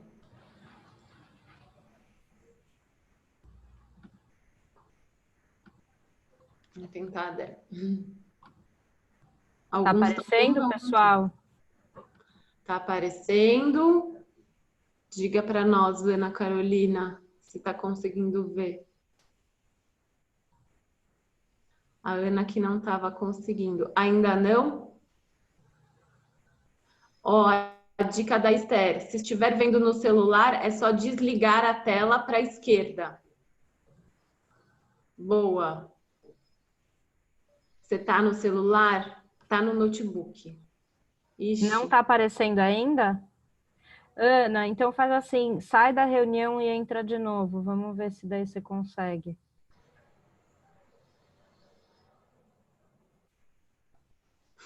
Olha os desafios aí, gente. Aparece uma mensagem que a Débora tá começando a... Será que é porque a internet aí tá mais devagarzinha? Às vezes ela demora. O resto do grupo tá conseguindo ver? Pode ser que seja a internet delas. Os demais estão conseguindo ver. Então vamos seguir e aí se precisar vocês entram de novo. Vamos seguir aqui. Tá. Então você vai passando para mim, Dé? Vou. Já passo? Pode passar? Uhum. Então vamos lá. O que é mediação de leitura? Né? O que será que elas tanto falam de mediação de leitura? A mediação de leitura é o ato de ler para as crianças, jovens ou adultos de maneira livre e prazerosa. O mediador se propõe a compartilhar com eles o prazer de ler, conhecer e descobrir o que os livros têm a oferecer. Então, é isso, é simples, gente. A mediação de leitura é o ato de ler para as pessoas que a gente trabalha, que a gente gosta, de estar junto lendo um livro. A gente ouve muito falar, existe muitas formas de contação de histórias, que usam fantoches, que fazem interpretações, e são todas ideias muito bacanas, e tem vários profissionais que fazem, né, que têm suas profissões enquanto contadores de histórias, mas é só para dizer que não precisem se preocupar, ninguém precisa ser profissional para ser um mediador, né? Basta querer, ter vontade e experimentar, oferecer uma leitura para alguém. E, enfim, é isso, né? O prazer de ler para alguém, de conhecer e descobrir o que os livros vão apresentar. Então, aqui temos muitos mediadores, que é só começar, assim que a biblioteca de vocês chegarem, ou já tem livros na casa, vocês já fazem leituras, vocês já são mediadores, né? Pode passar. Então, quem pode ser? Falei, né? Sim, basta saber ler, né? Não precisa fazer a voz, fazer o tom, imitar o personagem. Se alguém quiser, pode fazer isso também, mas você não precisa ter essa habilidade, né? É só ler o livro da forma como ele está escrito. O mediador de leitura é a pessoa que dá vida à biblioteca, conduz os ouvintes ao mundo da imaginação e está presente e disponível para acolher a participação de cada um, suas associações, comentários e perguntas. Cabe aos adultos do serviço assumir a biblioteca montada pelo projeto, cuidando da preservação das obras e pensando em alternativas de uso, como na hora de dormir. Apenas circular em meio aos livros não desenvolve o gosto por ler, né? Então, a gente sempre brinca, ter uma estante assim linda, cheia de livros, organizadinha por cor, por ordem alfabética, fica lindo e organizado, mas não quer dizer que a gente esteja praticando a mediação e incentivando a leitura aí dentro da casa, né? Os livros precisam circular, a gente vai mostrar mais para frente que dá para brincar com o livro, e eles precisam estar no meio junto com as pessoas, né? Depois podem voltar a ficar guardadinhos na estante, mas então vocês têm aí a responsabilidade de trazer esses livros para o cotidiano da casa, nos diferentes espaços, nos diferentes momentos, né? E então a gente foi ali pensando no comecinho, né? Que tipo de leitor eu sou? Será que eu gosto de ler? Tem gente que não tem o hábito de ler, né? E tudo bem, de repente vai desenvolver um hábito aí com essa biblioteca incrível que vai chegar. Mas tem gente que não gosta de ler, tem gente que gosta muito, lê um monte, tem gente que, né? Então, acho que a gente tem que aproveitar aí, pensar se vocês têm esse hábito. A gente fala muito, né, que os adultos vão sendo exemplos para as crianças, para os adolescentes. Então, a gente precisa mostrar que o livro precisa ser manuseado, precisa ser tocado, cheirado, enfim. Então, a gente precisa usar os livros no dia a dia para eles ganharem vida e fazerem parte da rotina. Mesmo com os adolescentes, porque os adolescentes, eles não vão criar o gosto pela leitura do nada, da noite para o dia, né? Então, a gente estar junto com eles, né? A gente incentivar que eles leiam, não pedindo para eles lerem, mas lendo para eles, é sempre a melhor maneira, né? A gente a gente normalmente, né, se torna um leitor porque alguém nos apresentou de uma forma entusiasmada em algum momento da vida isso, né? Dificilmente, assim, só por livre, espontânea vontade a gente consegue se tornar um leitor. A gente viu, a gente no ônibus vê alguém lendo com tanto entusiasmo e fala, bom, deve ter alguma coisa legal aí, se inspira, né? Acho que a gente sempre precisa se espelhar nos outros. Sim. Pode passar. E aí, a mediação de leitura é individual ou é em grupo? Então, ela pode ser das duas formas, né? É muito gostoso poder ter esse encontro com uma criança, um adolescente, num momento mais individual, num momento que ela te solicite, num momento de conversa. Então, é muito gostoso quando é individual e é muito gostoso quando é em grupo também, com diferentes idades, com diferentes jeitos de se comportar, né? Fazer uma mediação para um grupo é muito gostoso. Até estou olhando aqui essa imagem, né? De identificando quem que está lendo o livro. E aí tem que tomar esses cuidados de, na hora de estar com o grupo, de mostrar como que o livro, as imagens do livro, né? Que todo mundo fica super interessado. Aqui a gente está fazendo mediações online, né? Mas está todo mundo conseguindo ver, através da imagem projetada, as imagens do livro, né? Então, em grupo tem todo esse cuidado da gente ler e poder mostrar a figura, as imagens. E o ambiente da mediação de leitura é um ambiente descontraído, acho que dá para ver pela imagem, né? A gente coloca os livros espalhados no chão, para que as crianças possam escolher livremente. Quando uma pessoa está lendo, não necessariamente todas estão prestando atenção, um outro pode estar mexendo em algum outro livro enquanto o mediador lê. Então, de ser descontraído, ser convidativo, não ser um ambiente obrigatório, é importantíssimo para que a leitura venha associada ao prazer. Eles não têm que estar ali por obrigação, eles têm que estar ali porque eles estão começando a sentir que é gostoso, né, estar ali. Então tem um que está deitado, tem uma pequenininha que está deitada, os outros estão sentados num puff. Então o ambiente que a gente constrói, ele é muito favorável para qual é a relação que a criança que tipo de relação que a criança vai construir com o livro, né? Posso passar? Uhum. Então, ao ouvir uma história, a criança ou adolescente pode querer se expressar, compartilhar o que pensaram e sentiram. E é importante acolher sua participação, assim como respeitar o seu silêncio. Então, lê-se sem esperar um resultado ou outro. Lê-se porque é o desejo e porque é bom.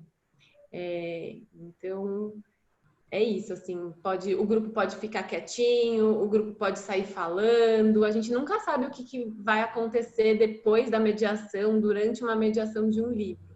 Mas a gente precisa acolher e escutar, mesmo os silêncios, né? O momento da mediação contribui também para o estabelecimento e fortalecimento do vínculo entre adultos, crianças e adolescentes, pois através das leituras cria-se um espaço de cumplicidade e troca afetiva. Com a leitura dos livros, a troca de experiências, sentimentos e afetos.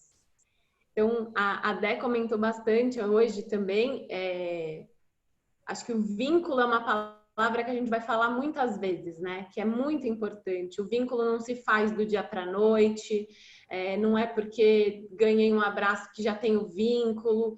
Então, o vínculo é algo que a gente vai construindo aí com cada criança, cada bebê, cada adolescente, né? De um jeito, num tempo diferente. E os livros, eles contribuem muito para essa aproximação e nesse movimento de construção do vínculo, né? Na foto anterior, era de uma psicóloga de um serviço com uma das crianças lá lendo no puff.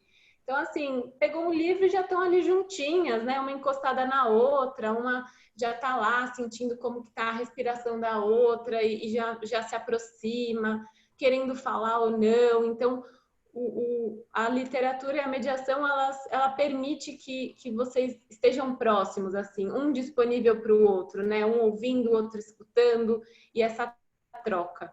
Então, a Ana falou reparou, né, que a menininha tá com o livro ao contrário na foto. E, claro, é uma criança que nem ainda começou a aprender a ler e escrever, né? Mas isso já diz do desejo dela, do interesse em manusear, né?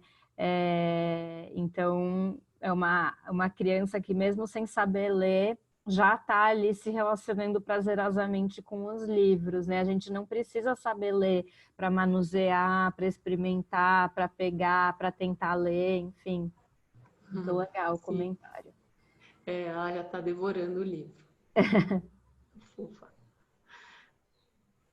Vamos passar, então, mais... Ops, não está indo aqui, peraí.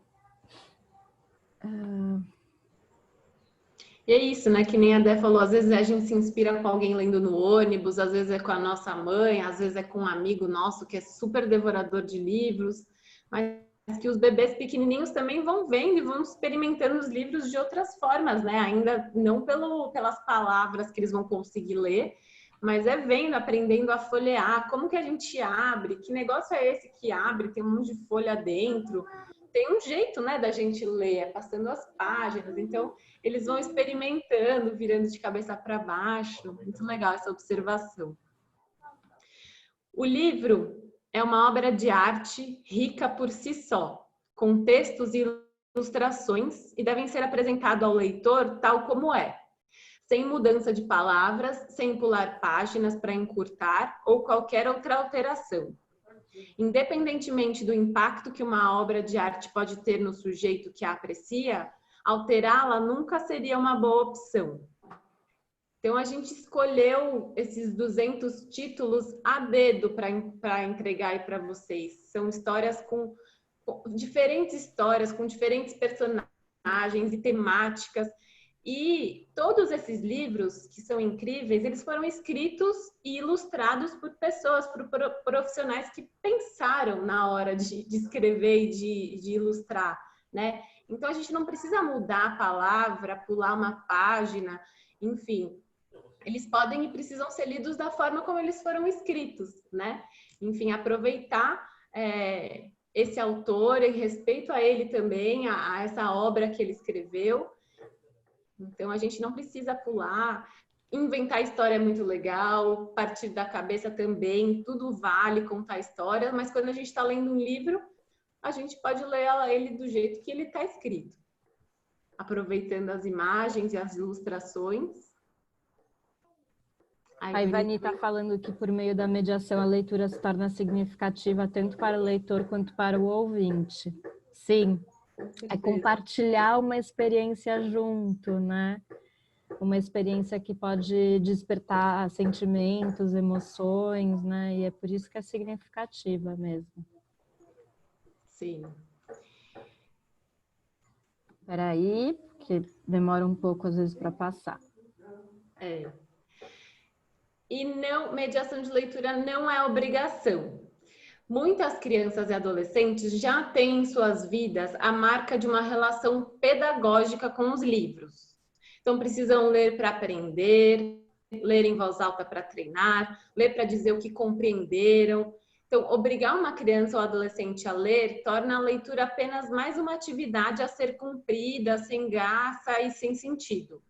Né? Então, acho que muitos dos meninos aí dos serviços, não sei como que é aí na região de Presidente Prudente, mas tem muitos desafios na escola, né? Assim, uma dificuldade de aprendizado e uma relação com a leitura que está sempre vinculada à escola, de que às vezes é chato, de que é difícil.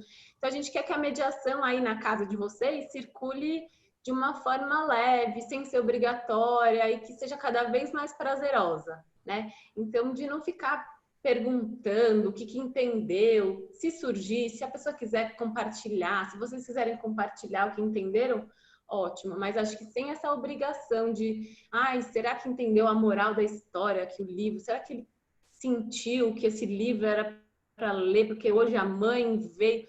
Então, assim, sem muitas expectativas, gente. Vamos ler porque é gostoso, porque é para estar junto, porque é engraçado, porque às vezes a gente se distrai. Então, a gente gosta sempre de falar disso, né? De não tornar o ambiente uma coisa obrigatória, e sim algo espontâneo, que vai fazer parte da rotina, que vai fazer parte da vontade de cada um. E só uma coisa antes da gente ver esse vídeo, acho que a maior perda do seminário online, acho que a gente tem muitos ganhos, está sendo muito gostoso estar aqui com vocês, né? E a gente vai aprendendo tanto, mas é a gente não poder brincar com os livros. E então a gente separou alguns vídeos pequenos de outros parceiros nossos que estão brincando para vocês verem como que dá para brincar. Depois a gente também manda um cardápio de atividades. No futuro, depois da visita, a gente vai compartilhando. Mas que mediação de leitura e relação com os livros não precisa só ser ler os livros. A gente pode brincar com eles também. Então, tem alguns videozinhos aí.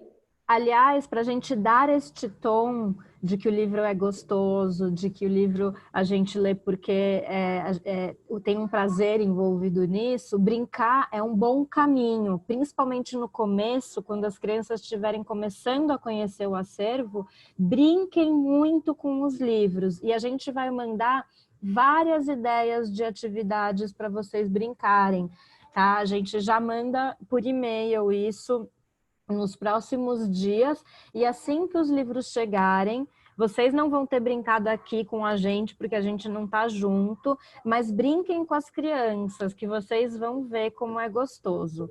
A gente vai começar agora, vai passar aqui esse vídeo, vamos ver se tá meio... Ai, peraí, pessoal. Vocês estão vendo a minha tela? Voltou para... Ah, foi.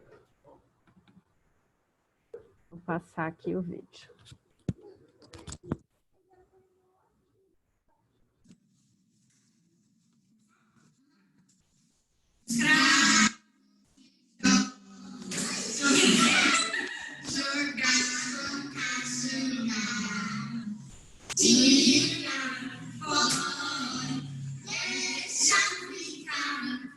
Guerreiros com guerreiros fazem zigue-zague.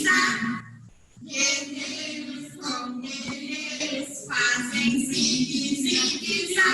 Aê! Não sei se vai dar para carregar para todo mundo ver, mas acho que deu para entender o que eles estavam brincando aí. Deu para ver? Não deu para ouvir? Oi? Eu consegui ouvir bem, mas não sei se todo mundo conseguiu reparar qual que era a brincadeira. A gente tem mais um vídeo, já posso ir direto? Uhum, pode. Deixa mais um tempinho para carregar para todas as telas, né? Antes de dar Eu vou entregar os livros na mão de vocês. Tinha 5, agora tem 4. Vamos adivinhar qual foi que a gente escondeu? Quero ver se vocês vão adivinhar. Vamos lá. O ponto promete. Quais estão aí? Vamos conferir a história da Chapeuzinho. O que mais? O Joe tá aí. O Joe, a Flávia, o bolo de chocolate e o Boa Noite, Marco. Então vocês acertaram, foi o ponto. Agora vocês vão ter que adivinhar onde está escondido. Bora! O Olivia não pode jogar. Não pode, né, Tia?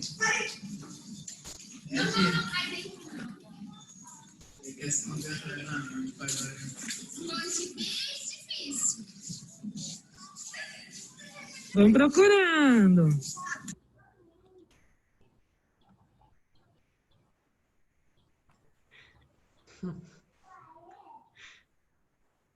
E bagunça boa, hein? Deu aí para assistir, gente? Mais ou menos, né? Para alguns eu consegui ver bem.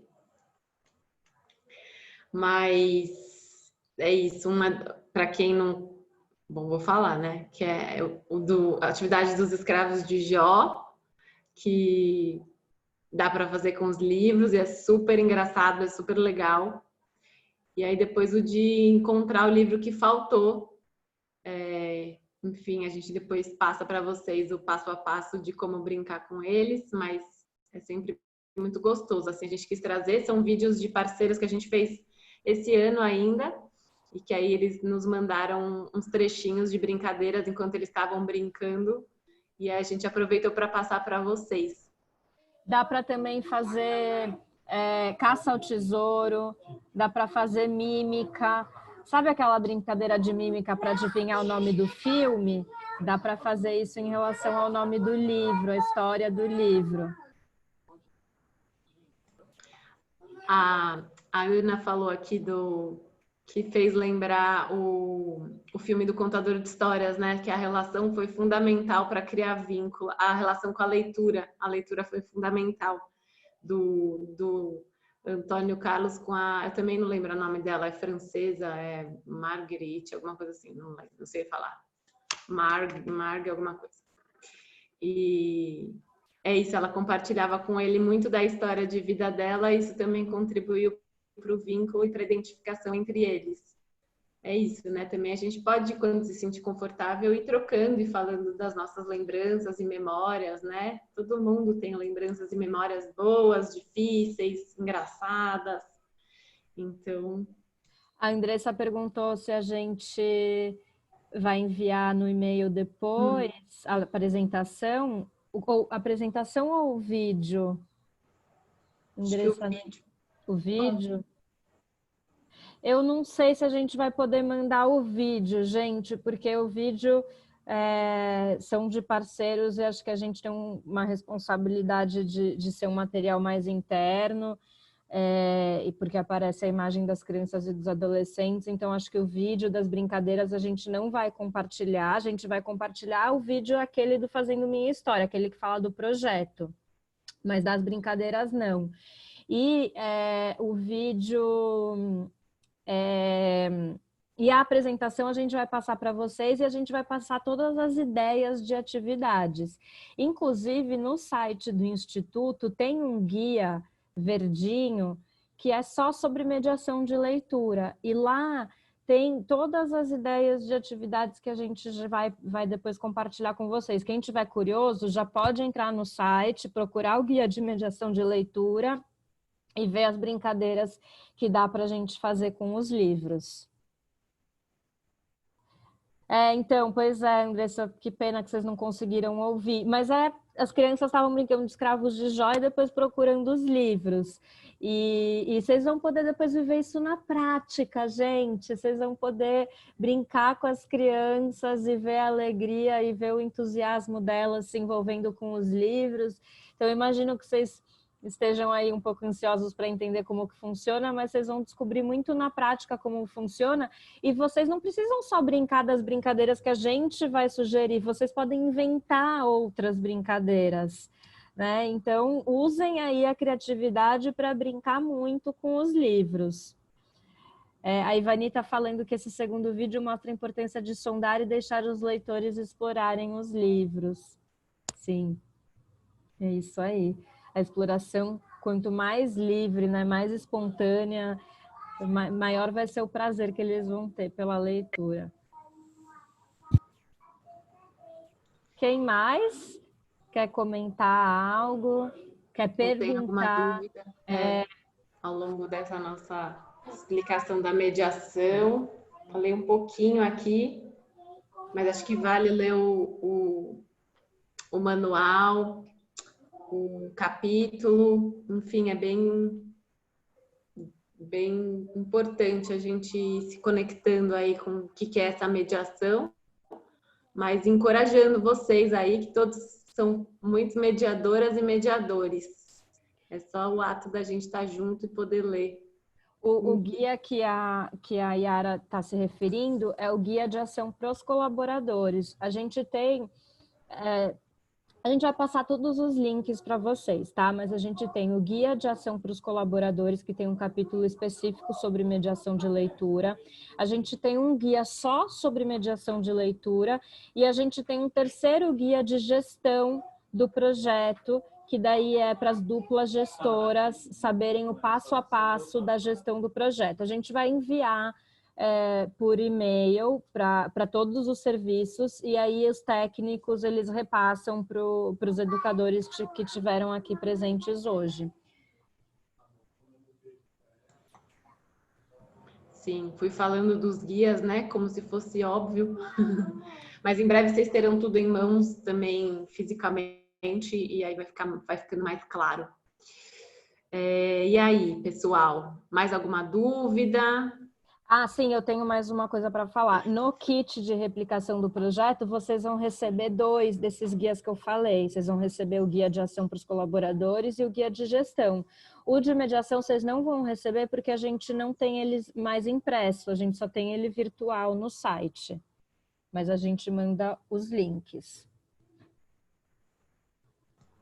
O Alex aqui, naquela maleta que a gente recebeu do apadrinhamento, é o mesmo do Fazendo Minha História? É o mesmo. Na maleta vermelha, para quem tem o do apadrinhamento, vai junto um guia do colaborador azul.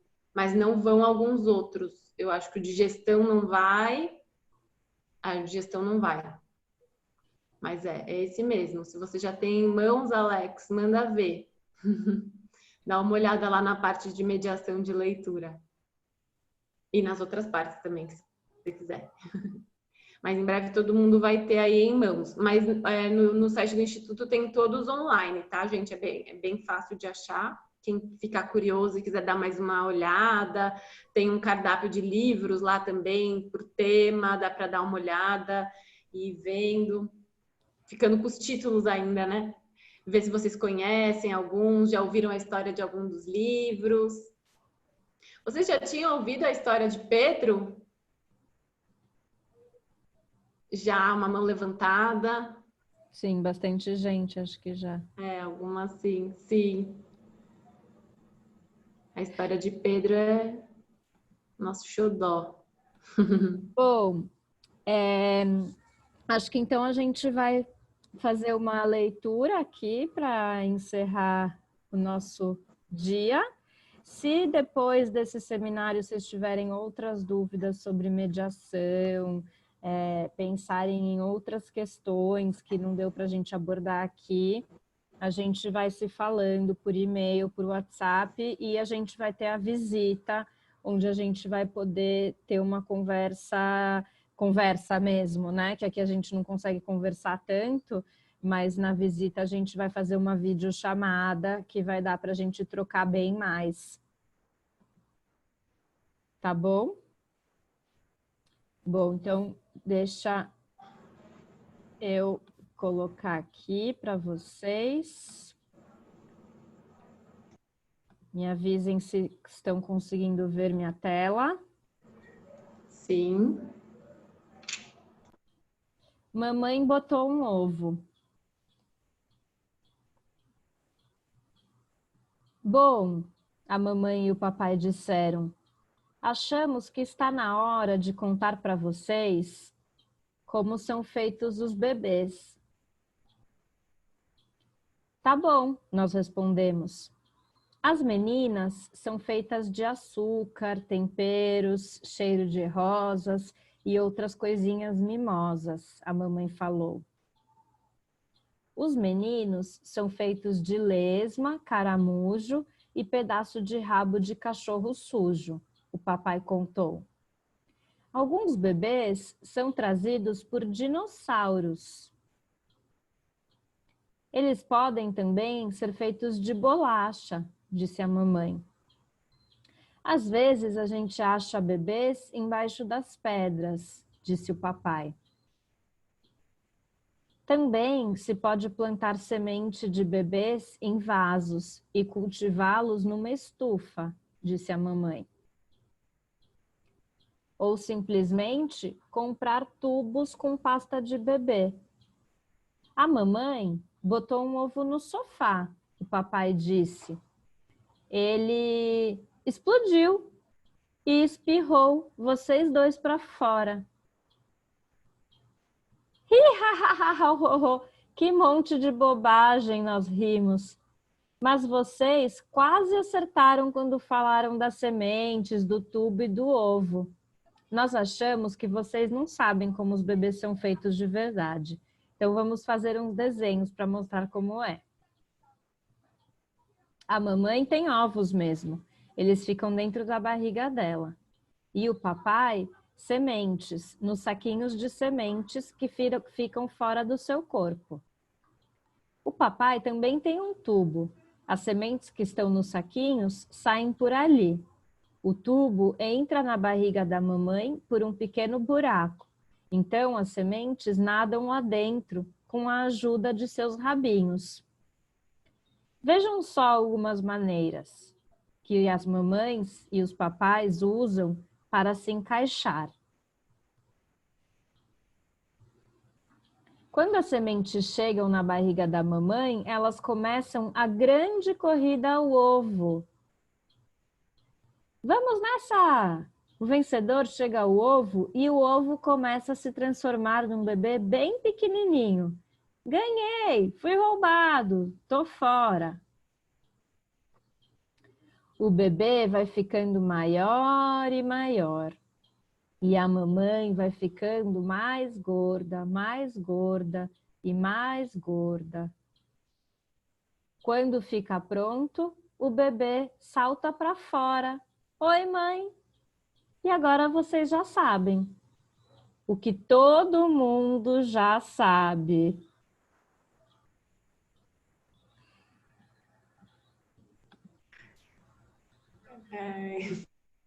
Eu amo esse livro.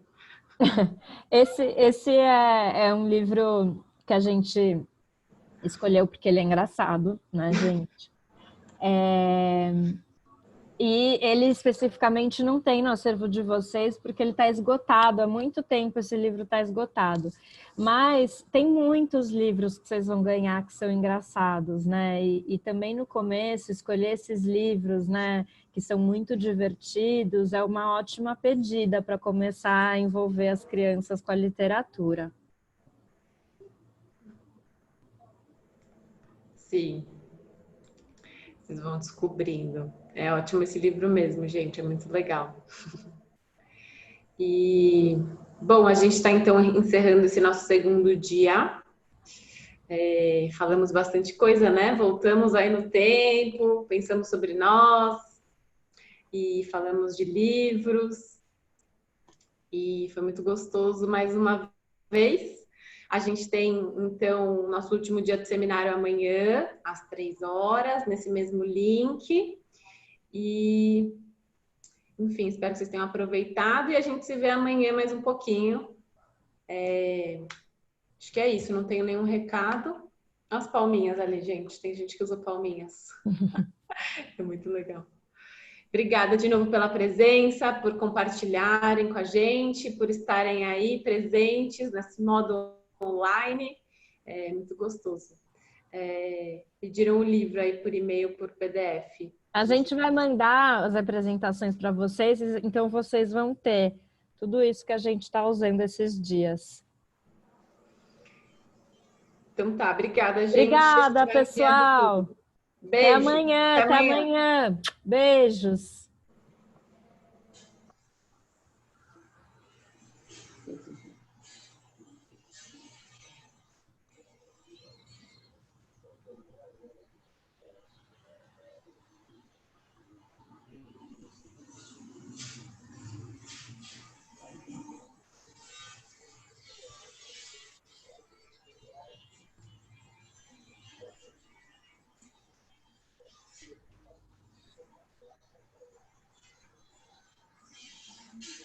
Maria Clara, bem fechado para mim.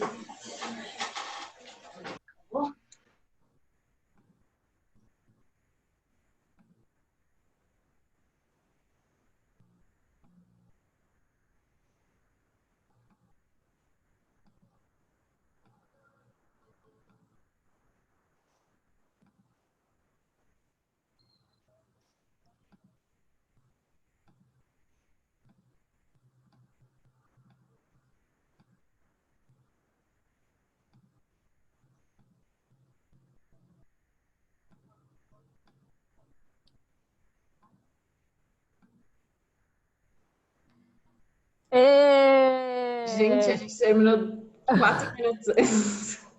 Arrasamos. Você arrasou. Você falou muito bem. Foi demais. Sério? Foi, que parte? A de mediação? Tudo. Tá. Acho que você tá mais solta, sabe? Para falar, mais segura. Acho que sim, né? Vai ficando.